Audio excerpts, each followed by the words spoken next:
అనంత విశ్వంలో కాలానికి అందని ఒక దివ్యమైన ప్రదేశం, పాల సముద్రం. అమరత్వపు పరిమళంతో నిండిన ఆ క్షీరసాగరం, దాని అలల సవ్వడిలో వేదఘోష వినిపిస్తోంది. ఆ ప్రశాంత సంద్రమే ఇప్పుడు ఒక మహోన్నత ఘట్టానికి వేదిక కాబోతోంది. మరణాన్ని జయించే దివ్యసుధా అమృతం. దాన్ని సాధించటం కోసం చిరకాల శత్రువులైన దేవదానవులు ఏకమయ్యారు.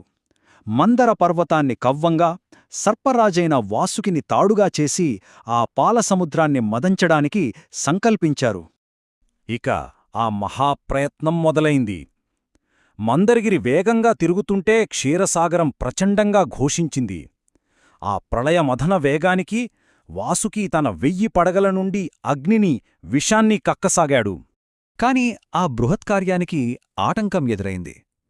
ఆధారం లేక మందర పర్వతం నెమ్మదిగా పాలసముద్ర గర్భంలోకి జారిపోసాగింది. ఆ మహత్తర ప్రయత్నం మధ్యలోనే ముగిసిపోతుందేమోనన్న భయం అందర్నీ ఆవరించింది. అప్పుడే సకల లోకాల సంరక్షకుడైన శ్రీ మహావిష్ణువు ఒక మహాకూర్మంగా అవతరించి సముద్ర గర్భంలోకి చేరి ఆ పర్వతాన్ని తన దృఢమైన వీపుపై నిలబెట్టాడు. మథనాన్ని కొనసాగించడానికి అచంచలమైన ఆధారాన్ని అందించాడు. మథనం కొనసాగుతుండగా సముద్రం నుండి మొదట వెలువడింది అమృతం కాదు, సర్వలోకాలను క్షణాల్లో దహించివేయగల భయంకరమైన హాలాహలం అనే మహావిషం. దాని పొగలకు సృష్టి అంతా అంధకారంలో మునిగిపోయింది. లోక కళ్యాణం కోసం కరుణామయుడైన పరమశివుడు ఆ విషాన్ని స్వీకరించి తన కంఠంలోనే నిలిపాడు. ఆ విషప్రభావంతో ఆయన కంఠం నీలంగా మారింది. ఆనాటినుండి ఆయన నీలకంఠుడిగా కీర్తించబడ్డాడు. ఆ తర్వాత సముద్రం నుండి దురదృష్టానికి, దారిద్ర్యానికి, కలహాలకు అధిదేవతైన జ్యేష్ఠాదేవి అంటే అలక్ష్మి ఆవిర్భవించింది. ఆమె శ్రీమహాలక్ష్మికి జ్యేష్ఠ సోదరి. దేవదానవులు తమ ప్రయత్నాన్ని రెట్టింపు ఉత్సాహంతో కొనసాగించగా ఆ క్షీరసాగరం తన గర్భములో దాగి ఉన్న దివ్యమైన సంపదలను ఒక్కొక్కటిగా ప్రసాదించడం మొదలుపెట్టింది.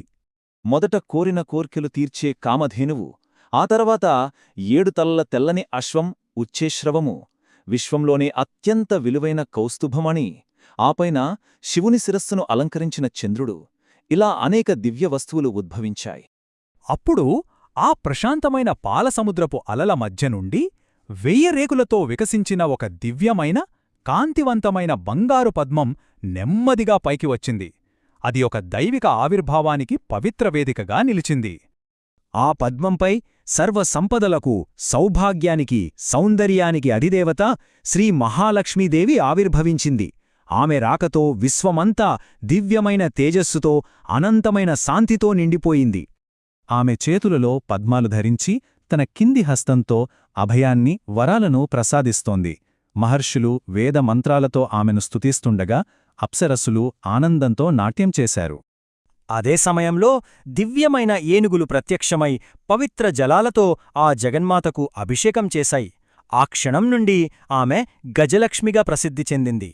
ఆ తర్వాత దేవి తన కరుణామయమైన చూపులతో అక్కడ సమావేశమైన దేవదానవులను వీక్షించింది. ఆ మహోన్నత స్వయంవరంలో ఆమె ఎవరిని తన పతిగా వరిస్తుందో అని సృష్టి అంత ఉత్కంఠతో ఎదురుచూసింది. ఒక మందహాసంతో ఆమె సకల సద్గుణాలకు, ధర్మానికి, విశ్వశాంతికి ప్రతిరూపమైన శ్రీహరి మహావిష్ణువును సమీపించి ఆయన మెడలో విజయమాలను అలంకరించింది.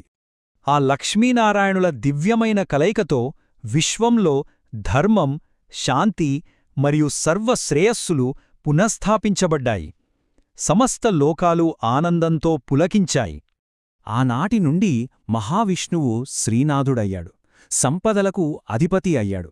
లక్ష్మీదేవికి ప్రతీకైన శ్రీవత్సం అనే చిహ్నాన్ని తన వక్షస్థలంపై శాశ్వతంగా ధరించాడు. వారి కలయికతో సృష్టి అంతా దివ్యకాంతితో, ధర్మంతో వర్ధిల్లింది.